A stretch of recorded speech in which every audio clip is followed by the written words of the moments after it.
Assalamualaikum warahmatullahi wabarakatuh. Salam Pancasila. Halo anak-anak ibu sekalian, bagaimana kabar kalian? Halo anak-anak ibu sekalian, bagaimana kabar kalian? Tetap selalu jaga kesehatan ya. Nah, sebelumnya perkenalkan, nama Ibu Nelsa Afria Al-Habsi dengan NIM 06051282502527 dari kelas Indralaya.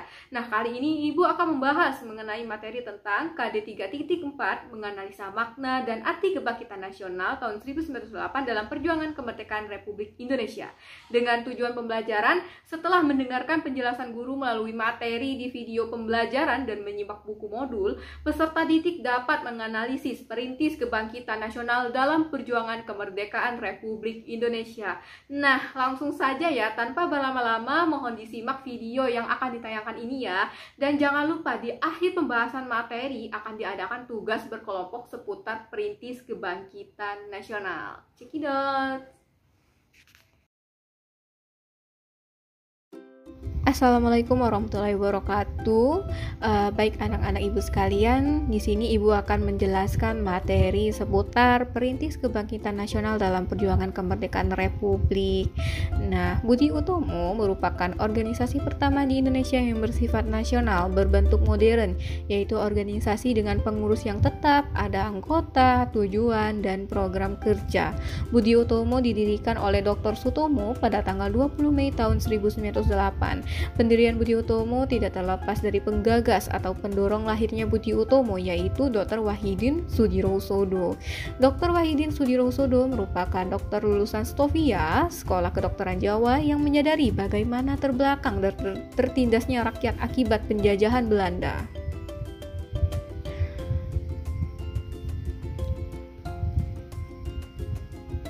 Untuk itu, rakyat harus diberi kesempatan mengikuti pendidikan dan pengajaran serta memupuk kesadaran kebangsaan.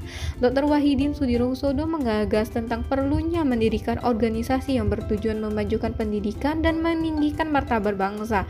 Gagasan ini ternyata disambut baik oleh pelajar Stovia. Pada tanggal 20 Mei tahun 1908 lahirlah Budi Utomo. Nah, Budi Utomo berasal dari kata Sanskerta, yaitu bodhi atau budi, berarti keterbukaan jiwa, pikiran, kesadaran, akal, atau pengadilan, yang juga bisa berarti daya untuk membentuk dan menjunjung konsepsi dan ide-ide umum. Adapun perkataan Utomo berasal dari utama, yang dalam bahasa Sanskerta berarti tingkat pertama atau sangat baik. Nah, program Budi Utomo sendiri adalah mengusahakan perbaikan pendidikan dan pengajaran. Akan tetapi, programnya lebih bersifat sosial karena saat itu belum dimungkinkan melaksanakan gerakan yang bersifat politik. Nah, sebagai organisasi pelajar yang berintikan pelajar Stovia, gerakan Budi Utomo pada awalnya terbatas pada Jawa dan Madura.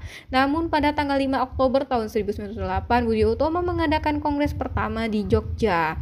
Kongres pertama tersebut berhasil menetapkan tujuan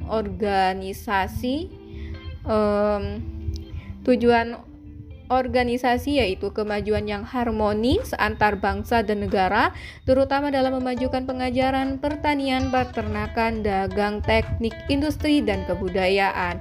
Nah, setelah Budi Utomo mendapatkan dukungannya lebih luas dari kalangan pendidik, pelajar memberikan kesempatan kepada golongan tua untuk memegang peranan yang lebih besar.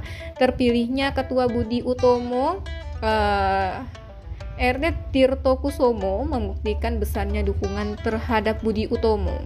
Budi Utomo kemudian menetapkan tujuannya, yaitu menyadarkan kedudukan masyarakat Jawa, Sunda, Madura, dan penduduk Hindia seluruhnya tanpa melihat keturunan, kelamin, dan agama. Dalam buku yang dikutip oleh Puspo Negoro dan Noto Susanto tahun 1992 pada halaman 178. Dari tujuan tersebut secara tersirat, Budi Utomo memiliki program mengembangkan kehormatan bangsa. Bangsa yang terhormat adalah bangsa yang memiliki derajat yang sama dengan bangsa lain. Penjajahan merupakan bangsa Indonesia tertindas.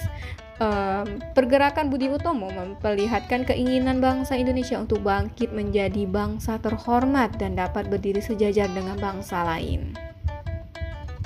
Budi Utomo merupakan organisasi pertama yang memperjuangkan cita-cita nasional. Nah, dalam perjalanannya Budi Utomo diwarnai berbagai kepentingan baik dari birokrat priai bangsawan maupun pemerintah Belanda. Nah, lalu dengan adanya pengaruh pergerakan Budi Utomo dalam memperjuangkan kemerdekaan Indonesia, maka Presiden Soekarno pada tanggal 20 Mei tahun 1948 menetapkan hari kelahiran Budi Utomo sebagai Hari Kebangkitan Nasional.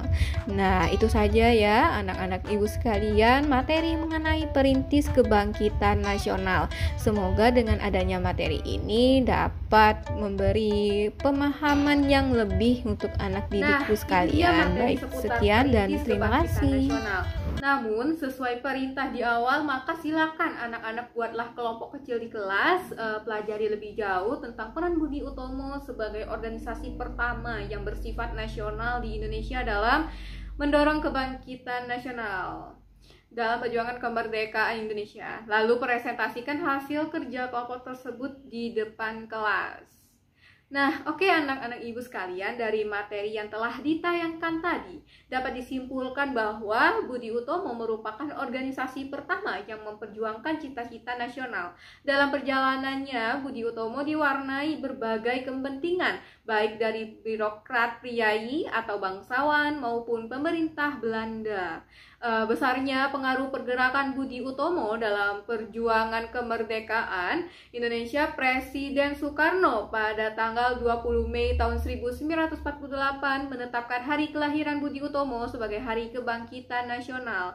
Nah, kebangkitan nasional pada awalnya dilakukan oleh para pelajar. Oleh karena itu, kalian harus meneruskan nilai-nilai kebangkitan nasional tersebut.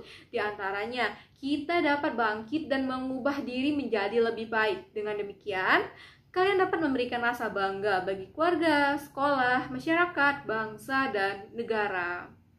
Baiklah anak-anak sekalian, materi yang Ibu bahas semoga dapat mudah dipahami. Tetap jaga kesehatan kalian dan sampai jumpa di video pembelajaran berikutnya. See you. Assalamualaikum warahmatullahi wabarakatuh.